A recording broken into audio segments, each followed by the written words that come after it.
उन्होंने, पापा ने सीसीटीवी की फुटेज निकलवाई, गाड़ी के जो पार्ट्स थे वो लेकर आए। भाभी, भाभी के भैया, भाभी की मम्मी, पापा सब लोग रूम में बैठ के चाय पी रहे थे, ठीक है।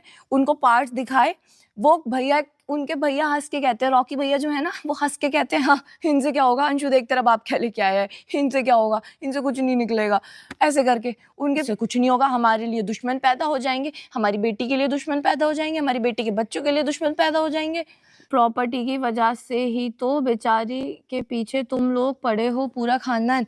जो इंसान 1 करोड़ रुपए अपने अकाउंट में लेके गया है, ठीक है, और मतलब प्रॉपर्टी उसके नाम पर है, सब कुछ है, वो ऐसा है, शी इज इंडिपेंडेंट, ओके, इस टाइप का है। तुम उसको बेचारी कह रहे हो यार, तुमको सपना ने मारा था, हाँ मारा था, आज की चीज नहीं है। यही चीज कर करके आज तक डराया, इसी चीज से जूती के नीचे रखा है सबको घर में, ठीक है, इसी चीज। हेलो फ्रेंड्स, तो आप सभी का बहुत बहुत स्वागत है हमारे यूट्यूब चैनल खुशहाल जिंदगी में। तो आज की इस वीडियो में हम बात करें अंशु और सपना के बारे में, और इस वीडियो में खास जानेंगे कि कौन सही है और कौन गलत है।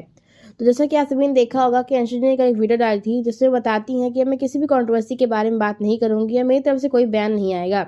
लेकिन उन्होंने अपनी बातों में विपरीत जाकर कल एक लाइव की थी और इस वीडियो में उन्होंने बहुत सारी चीजें बताई हैं सपना जी के बारे में, उनकी पूरी फैमिली के बारे में।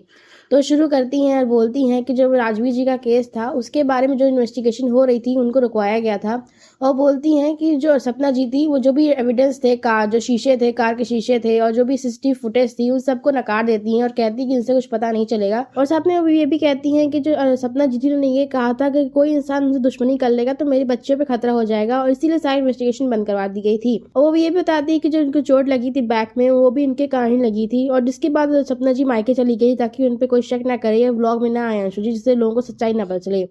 और साथ में ये भी बताती हैं कि जो उनके भाई थे वो चीज़ों का मजाक बना रहे जब इन्वेस्टिगेशन चल रही थी, और कह रहे थे कि इन सब चीज़ों से कुछ पता नहीं चलेगा। और इस बात को भी क्लियर करती हैं कि सपना और राजवीर जी के बीच में कोई अफेयर नहीं चल रहा था, और सब उन्होंने अपनी बच्ची के लिए किया था। और साथ में सबसे बड़ा रीजन बताती हैं सपना जी घर छोड़ने का। वो कहती हैं कि कोई भी बात नहीं हुई थी, उन्होंने अचानक घर छोड़ा क्योंकि उनको अपना एक ब्रांड, अपना एक बुटीक खोलना था, और जिसके लिए पापा ने उनको मना किया था। उन्होंने कहा था कि जब बच्चे थोड़े बड़े हो जाएंगे, 4 साल के 5 साल के हो जाएंगे, तब तुम्हें शुरू करना। लेकिन उन्होंने बात नहीं मानी और घर से निकल गई इसीलिए। और इस ये बताती है कि उनके पड़ोसियों के पास भी क्लिप है, सीसीटीवी फुटेज है जो कि सब कुछ सामने ला सकती है, लेकिन मैं उस चीज़ को सामने नहीं रखूंगी। और ये बोलती है मुझे बहुत जगह से रोका जा रहा है, मेरे पेरेंट्स को बहुत डराया गया है, सबको बहुत डरा दिया गया है, लेकिन मैं चुप नहीं रहूंगी, मैं सारी सच्चाइयाँ बताऊंगी। और आप देख सकते हैं इस लाइव में अलका जी भी लगातार कमेंट्स कर रही थी, वो सभी चीज़ों के प्रूफ और चीज़ें मांग रही थी। उन्होंने राजवीर जी के इंस्टाग्राम के बारे में बहुत सारी चीज़ें पूछी हैं और आप वीडियो में देख सकते हैं। और साथ ही साथ आप देख सकते हैं कि सपना जी ने इसी दौरान अपने चैनल पर कम्युनिटी पोस्ट भी की हैं और सबको प्रूफ दिखाती सपना जी अपने ब्रूज हैंड के, और पूछती हैं कि अब बताओ कौन सच है। और उसके बाद वो सारे जो सर्टिफिकेट्स थे, यानी कि जो राजवीर जी है उनके, जो सूरज जी के सर्टिफिकेट्स भी दिखाती हैं। बाद में वो वीडियो फोटोज को डिलीट कर देती हैं, लेकिन जिनको देखना था वो देख लिए हैं।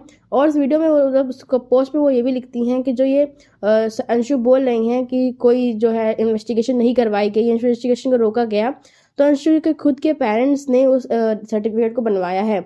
तो कैसे कह रहे हैं कि अब जो है राजवीर जी के बारे में मैंने रोका था, उसकी इन्वेस्टिगेशन मैंने रोकी थी। तो इस तरह की बातें बोलती हैं। तो हमें लगता है कि सपना जी बहुत जल्दी सामने आएंगी और जो है सारी सच्चाइयाँ सामने लाएंगी। अभी फिलहाल के लिए हम ज़्यादा कुछ कह नहीं सकते हैं क्योंकि दोनों पक्ष अपने आप को सामने सही दिखाने की कोशिश कर रहा है। तो हम ये सही, लेकिन ज़्यादातर मुझे लगता है कि जो इस मामले में बातें हैं वो सपना जी सही हैं, क्योंकि आप देख सकते हैं उनके पास कई सारे प्रूफ्स है, कई सारी चीज़ों के प्रूफ हैं। और वहीं अंशु जी जो भी बोल रही हैं उनके पास प्रूफ नहीं है, वो सिर्फ अपनी ज़बान से बोल रही हैं।